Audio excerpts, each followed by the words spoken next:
What if a tech billionaire created a machine that could predict any crime before it happens? A machine that could see the future, allowing disasters to be prevented before they ever begin. It sounds like the perfect solution to protect humanity. But is it really that simple? Let's find out in this new science fiction series. The story begins with a homeless man named Reese, who was quietly traveling on a train. Suddenly, 4 men approached and started mocking him, thinking he was just a weak beggar who couldn't fight back. But they had no idea who they were dealing with. Reese stood up and took them all down, showing off expert fighting skills. He fought like someone highly trained, like a soldier. Soon, all 5 were arrested, and Officer Carter started looking into what happened. When she watched the train footage, she was shocked to see that this one man had defeated all 4 attackers by himself. Curious, she tried talking to him, but Reese didn't say a word. Carter then cleverly took his fingerprints while pretending to offer him water. After running them through the system, she discovered something surprising. This wasn't a regular homeless man. Reese was actually a former CIA agent,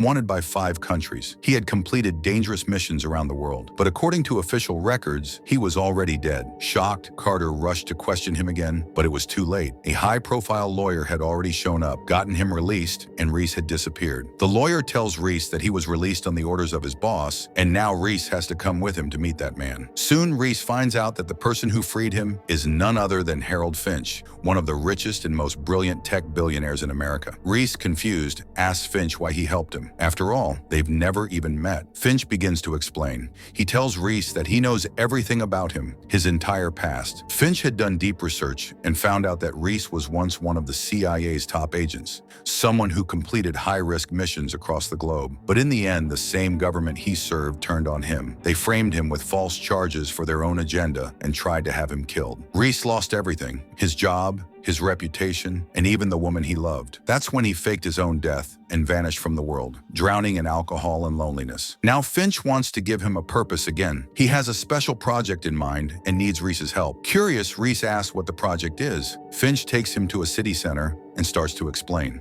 In a city like New York, someone dies every 12 hours due to violence or crime, but Finch believes they can stop it. He reveals that he's not just a billionaire, he's also a scientist, and he's built something incredible, a machine that can predict crimes before they happen. The machine sends them the identity of someone who is going to be involved in a future incident, but there's a catch. They don't know if that person will be the criminal or the victim. From here, Finch shows Reese a well-known lawyer named Diana. He tells him that Diana's name has come up from the machine, which means she's about to be involved in something dangerous. Maybe she'll become a victim or maybe a criminal, but something is definitely going to happen. Finch explains that he needs someone like Reese, someone who can operate under the radar, unnoticed by the police or government forces, to keep watch on her. Because if the government finds out about this machine, they'll take it, control it, or destroy it. That's why Finch has chosen Reese, someone with the skills to move in the shadows. But Reese doesn't believe it. A machine that predicts future crimes? It sounds insane. He tells Finch no, turns around and leaves. On his way out, Finch's guards try to stop him, but Reese takes them down with ease. Now on his own, Reese checks into a cheap hotel and cleans himself up. His face, after all,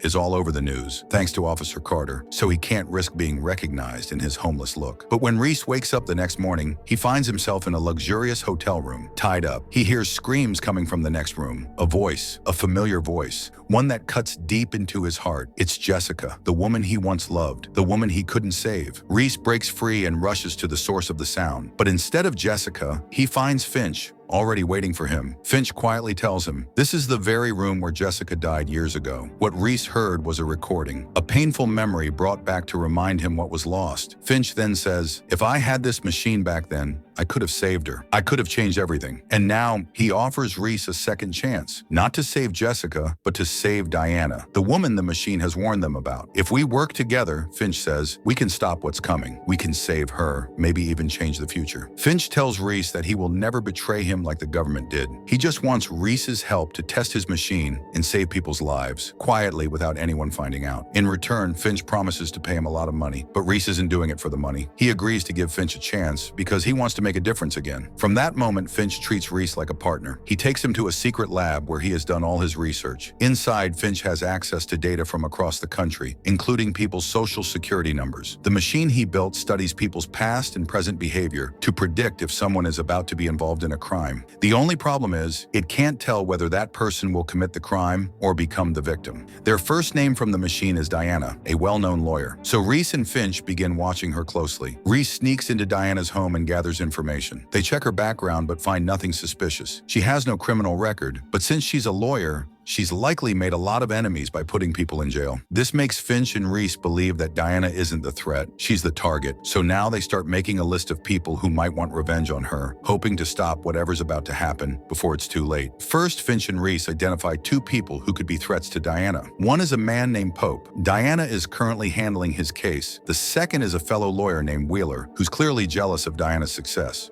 Pope had been accused of killing his friends and stealing their money. Reese secretly watches Diana meet with Pope in prison. During their conversation, Diana tells Pope that she's starting to believe he's innocent and is determined to get him out of jail. She believes the real criminal was Pope's younger brother, Michael. She suspects Pope took the blame to protect him, but when Diana brings up Michael again, Pope suddenly becomes violent and attacks her, though the guards stop him in time. After this, Diana begins searching even harder for Michael, who has gone missing since the case began. Reese, keeping close watch, starts to think that Michael might be the one planning to kill Diana. But then something strange happens. Reese spots Wheeler sneaking into Diana's office and stealing files from her computer while she's away. It looks like Wheeler may have met with Michael, or at least knows something about him. As Reese puts the pieces together, shocking news comes in. Pope has been murdered in jail, someone stabbed him, and the police claim they don't know who did it. That's when Reese starts suspecting the police themselves. He knows there are corrupt officers and they might be helping cover up something big. The next day, a police officer calls Diana and asks her to meet him alone. Reese, now highly alert, follows her, thinking the officer might be planning to kill her to destroy the remaining evidence. Reese comes prepared, gun in hand, but what he sees shocks him. The officer isn't there to kill Diana. In fact, he's following her orders. The truth hits hard. Diana, the woman Reese and Finch were trying to protect, is actually the mastermind behind everything. She had convinced the corrupt officers to kill Pope in prison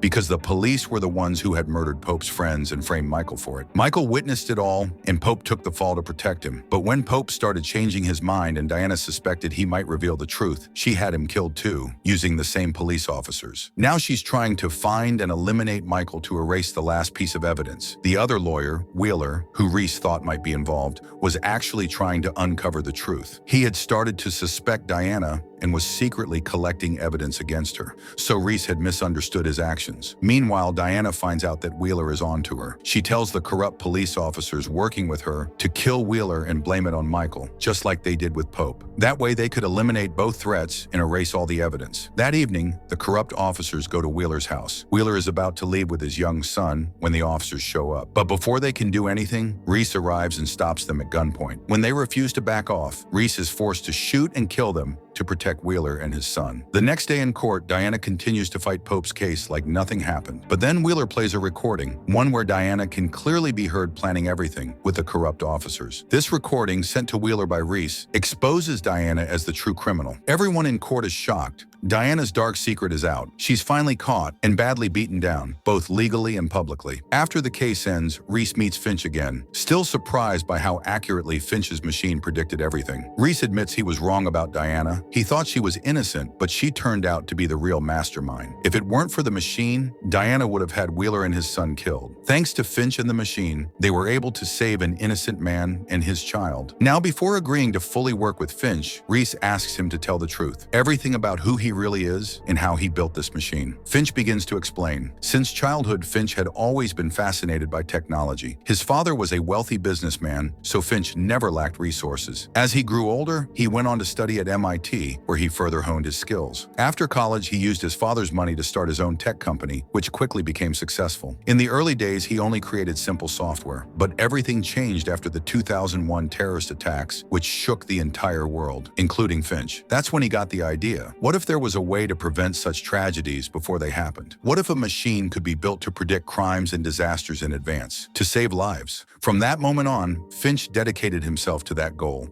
He worked tirelessly for 10 years, pouring everything into the project. Finally, he succeeded. He created a machine that, when given access to the full data of individuals, including their online activity, habits, movements, and social security information, could predict with 99% accuracy who would soon be involved in a crime. But there was one catch. The machine could only give a name. It couldn't say whether that person would be the criminal or the victim. Finch explains that at first, he considered making the machine public, but then he realized the danger. If it fell into the wrong hands, especially the government's, it could be abused, used to control or target innocent people. So, he decided to keep it a secret and test it on his own. To make the machine work, Finch had to break a few laws. He secretly collected personal data from across the country, millions of social security numbers and private records. He even bribed officials to get access to certain databases. But he tells Reese he did all of it for the right reasons, to protect people, not to harm them, and he has no regrets. Once the machine was ready,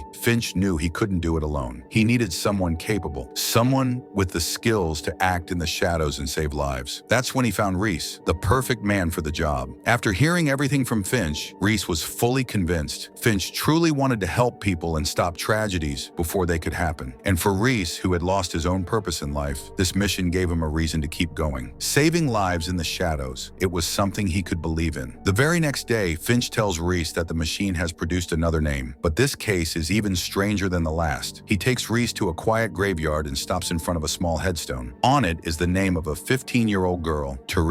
Finch begins to explain. 2 years ago, Teresa went on a family vacation with her parents and little brother. During the trip, her father, who was a businessman, suffered a major financial loss. The police reported that he killed his entire family, including himself, in a murder-suicide. Teresa was among the dead, but now somehow the machine has flagged Teresa's name. Finch tells Reese that the machine has never been wrong before, which means there's only one explanation. Teresa is still alive, and she's somehow connected to something dangerous that's about to happen. Finch and Reese immediately begin searching for her, but after the Diana case, they know better than to assume anything. No one is innocent until the full truth is uncovered. Finch decides to visit Teresa's aunt, Elizabeth, to learn more. Elizabeth had divorced her husband Derek after the tragedy, blaming his drinking, which only worsened after losing his brother's family. She tells Finch that Teresa was like a daughter to her, and even after 2 years, she still can't get over her death. From her words, it seems Elizabeth truly believes Teresa's gone. She has no idea the girl might still be alive. Meanwhile, Reese tracks down one of Teresa's old friends. When he gently starts asking questions, the friend gets angry and emotional, insisting Teresa died 2 years ago. How could he possibly know anything now? But Reese notices something off. After the boy storms off, Reese secretly copies the data from his phone. As he checks the messages, he finds something shocking. Right after their conversation, the boy sent a text to someone that said, "Hide, someone's looking for you." That's when Reese realizes this friend does know something, and someone, possibly Teresa, is still out there, hiding from everyone. As Reese turns around, he catches a glimpse of someone watching him from a distance. It's Teresa. He quickly runs after her, but just as he gets close, Teresa stabs him with a small knife and runs away again, disappearing into the shadows. Later, Reese and Finch sit together, trying to make sense of everything. Why would Teresa fake her own death? Why is she still hiding after all this time? Finch continues digging through records, trying to find the truth. Eventually, he uncovers something shocking. The tragedy 2 years ago wasn't a murder-suicide at all. Teresa's father didn't kill his family. In reality, they were murdered by a hitman named Sonic, hired by someone for money. The killer staged the scene to make it look like the father was responsible, so the case would be closed quickly. Even more surprising, Finch finds out that Sonic is currently in jail for a different crime. Reese wastes no time. He visits Sonic in prison to confront him. He tells Sonic that he saw Teresa just yesterday, alive, and demands the truth. If Sonic had killed the entire family, how could Teresa still be alive? Sonic finally confesses. He says that when he went to carry out the hit, he did kill the parents and the younger brother. But when he saw Teresa, a young girl terrified and crying, he made a choice. He has a rule. He never kills children. Knowing that his employer would never pay the full amount if Teresa survived, and might even send someone else to finish the job, he spared her. Sonic told her to run far away and hide, and he faked her death by making it look like she had died with the rest of the family. Reese asks who hired him. Sonic says he never saw the client's face, but the man was clearly rich, powerful, and paid a huge sum for the job. He only cared about one thing: removing the family completely. Back in the lab, Finch continues investigating and finally connects the last piece. After Teresa's family was murdered, a large piece of their land, valuable property, was sold off for almost nothing. Soon after, a massive company was built on that very land. The owner, a wealthy businessman named Cal. Now it all makes sense. Cal paid to have Teresa's family killed, just to grab their land and build his billion-dollar company. But because Sonic refused to kill a child, Teresa survived, and she's been hiding ever since, knowing the people who murdered her family are still out there. Teresa had been hiding for the past 2 years because she knew that if Cal, the businessman who had her family killed, found out she was still alive, he would try to kill her again. That's exactly what the machine was warning about. Another attack on Teresa was coming, and this time, she might not survive. To protect her, Finch quickly tracks down Teresa's location, and Reese rushes there to find her. But just as he tries to talk to her, another hitman shows up to finish the job. Reese manages to take him down easily and tells Teresa not to be afraid. He's there to protect her. Reese takes her to a safe hotel, one that no one knows about. Teresa feels awkward and unsure around him at first, but since he just saved her life, she agrees to stay. She eventually opens up and tells him that her uncle Derek knows everything. He was the one who helped her escape and has been supporting her ever since. Soon after, Finch also arrives at the hotel to help keep her safe. Reese decides to confront Derek directly and leaves to find him. Reese finds Derek just as he's leaving Cal's house, which raises suspicion. He confronts Derek, asking if he had anything to do with having his own brother's family killed alongside Cal, but Derek breaks down in tears. He says he would never hurt his brother's family. In fact, he had warned his brother to give up the land to Cal to avoid conflict, but his brother refused, and that's when Cal had the whole family murdered. Derek says Cal only spared him because he was the last living member of the family. Cal used him to gain control of the property and everything that came with it. Now Derek reveals something even more troubling. Cal has discovered that Teresa is still alive. That means she is the rightful heir to all the land and property. If the truth comes out, Cal could lose everything. Meanwhile, Finch reassures Teresa that he and Reese are only trying to help her, but warns her not to tell anyone about them because what they're doing isn't exactly legal. He also tells her that her Aunt Elizabeth still misses her deeply and would be happy to know she's alive. Feeling emotional, Teresa decides to call her aunt and tell her she's alive. But that one call turns out to be a big mistake because the hitman manages to trace her phone and find her location. He immediately sends a message to Cal, who's traveling in his car, telling him that he's found Teresa and is going to kill her. But just as Cal is reading the message, a truck slams into his car. It's Reese, who stops him before he can escape. Reese walks up to him and tells him his crimes won't go unpunished. But first, they have to stop the hitman before he kills Teresa. However, Cal gives him some terrifying news. The hitman doesn't stop once he's been paid. He works alone now and won't take orders, not even from Cal. And by now, he's probably already at the hotel. At that moment, in the hotel, Finch and Teresa spot the hitman entering. He's disabling the security cameras as he moves through the building so no one can see him coming. Finch quickly grabs Teresa and they try to escape through the back. But before they can get away, the hitman catches up to them and corners them. He's about to shoot, and just in time, Reese bursts in and takes him down, saving both Finch and Teresa. With the danger finally over, Teresa is officially declared the legal owner of all the property that once belonged to her family. Finch sends all the evidence of Cal's crimes to the police, and Cal is arrested. Once again, Reese and Finch have stopped a tragedy, thanks to the machine. Later, Reese takes Teresa to meet Officer Carter, the one who had been investigating Reese. Carter suspects someone powerful must have sent in the evidence that got Cal arrested and starts questioning Teresa about the shooting at the hotel. She even hints that it might have been Reese, the man she's been tracking.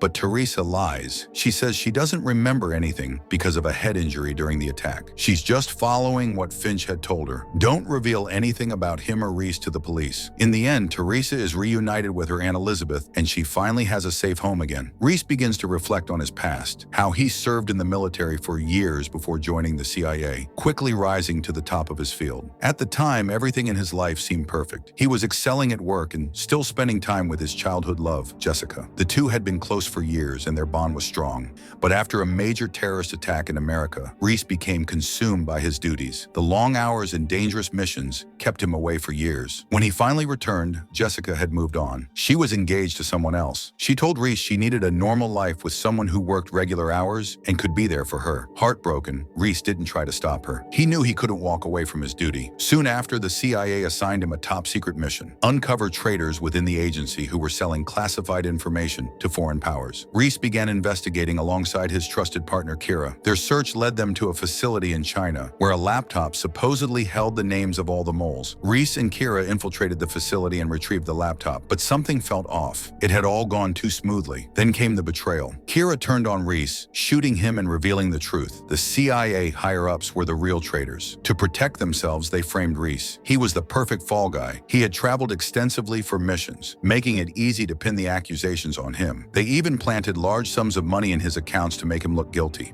The plan was to kill Reese at the facility and claim he was caught selling secrets, justifying his death in a staged crossfire. Kira left him wounded, and soon after, a drone strike destroyed the entire facility, erasing all evidence, along with Reese. After the drone strike, the CIA believed Reese was dead. They thought their plan had worked. He was eliminated, and the truth was buried along with him. But despite being shot, Reese survived. It took him several months to recover, but he eventually made his way back to New York, believing he could finally start a new life. Since the CIA considered him dead, he thought he could live under a new identity and maybe, just maybe, reunite with Jessica. A few months earlier, she had messaged him, saying she still loved him and had broken off her engagement. Reese was filled with hope, thinking this was their second chance. But when he arrived in New York, he was hit with devastating news. Jessica had been killed. It didn't take him long to realize the truth. The CIA had her murdered. Jessica was the only person close to Reese, the only one who might have known the truth. And since he had no family, eliminating her meant erasing every last piece of evidence that could expose them. Reese was completely shattered. He had given everything, his life, his love, his loyalty, to serve his country. And in the end, his own government took it all away. That's why, in the beginning of the story, Reese was a broken man, homeless, drunk, and directionless. He had nothing left to live for. But then he met Finch, and everything changed. Now Reese had a purpose again, not to serve a corrupt agency, but to save innocent lives. With Finch's machine, he stopped tragedies before they could happen.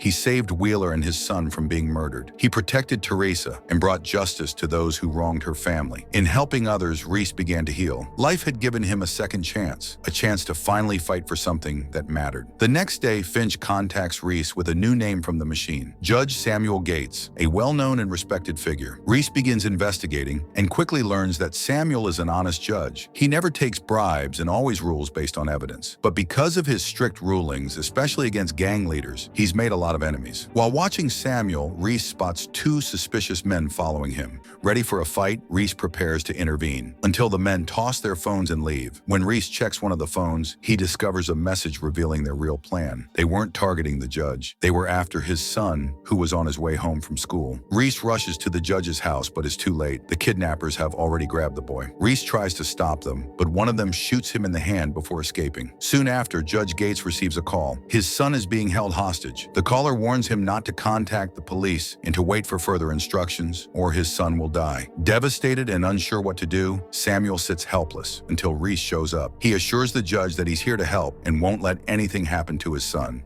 He tells Samuel to follow the kidnappers' instructions for now, while he works in the background to track them down. Though hesitant at first, wondering if he can really trust the stranger, Samuel decides to believe in Reese, hoping he's the only one who can save his son. Reese and Judge Samuel head to the judge's house to investigate. The judge is shocked. His home has a high-tech security system, and he can't understand how anyone got in without the password. Reese suspects an inside job, and his attention turns to the maid. Reese visits her home to question her, but he arrives to a grim scene. The maid has already been murdered. It's clear she was tortured for the security code, which the kidnappers used to break into the judge's home and abduct his son. Meanwhile, Finch traces the kidnapper's location using the phone call made to the judge. Reese tracks down the man behind the call and captures him, but the man passes out before he can reveal anything. Reese learns he's part of a well-known gang involved in money laundering, so he ties him up and keeps him in custody. Now Reese and Finch try to figure out what the gang wants from the judge. That same night, the gang calls again with their demand. The judge must free a woman named Angela, who's currently on trial, or his son will be killed. Judge Gates tells Reese that Angela's case is minor, a hit and run with no prior criminal record. She works at a bank and seems like an ordinary citizen. The judge is confused, and so are Reese and Finch. Why would a dangerous gang go to such lengths for someone like Angela? The next day in court during Angela's trial, Judge Samuel follows Reese's advice and deliberately delays the case by postponing the hearing for 2 more days. Shortly after, he receives a furious call from the gang leader, demanding to know why the case was pushed back. Samuel calmly explains that if he rushed the verdict, it would look suspicious. By waiting, he could free Angela without drawing attention, and the gang agrees to wait. Meanwhile, Reese uses the captured gang member to raid their hideouts,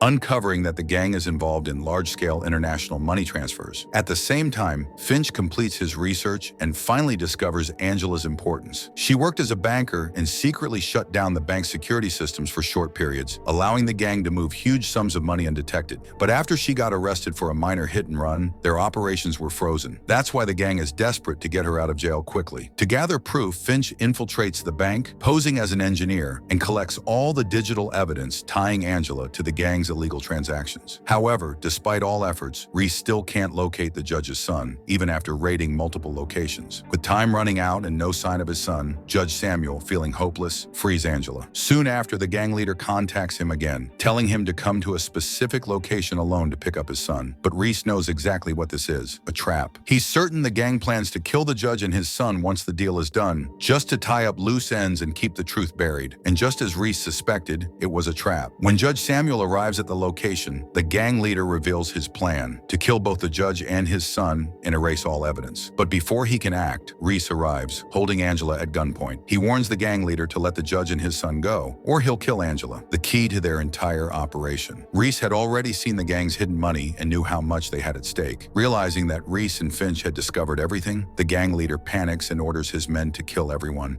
including Angela and the judge. He knows their criminal empire is exposed and believes it's time to disappear and rebuild elsewhere. A gunfight erupts, but Reese, as always, proves to be the most skilled fighter and takes down the gang members one by one. Meanwhile, Finch secretly sends all the gang's data and Angela's involvement to a trusted lawyer. By the time the police arrive, Angela and the gang leaders are already tied up with their own money as evidence. Officer Carter, seeing the scene, realizes that the mystery man behind it all, the one who keeps taking down dangerous criminals, perfectly matches Reese's description, the man she's been hunting. But after witnessing how he's helped so many innocent people, even Carter can't help but admire him. In the end, Finch's brilliance and Reese's strength once again save lives and bring justice. The mission is a success, and the story ends on a powerful note.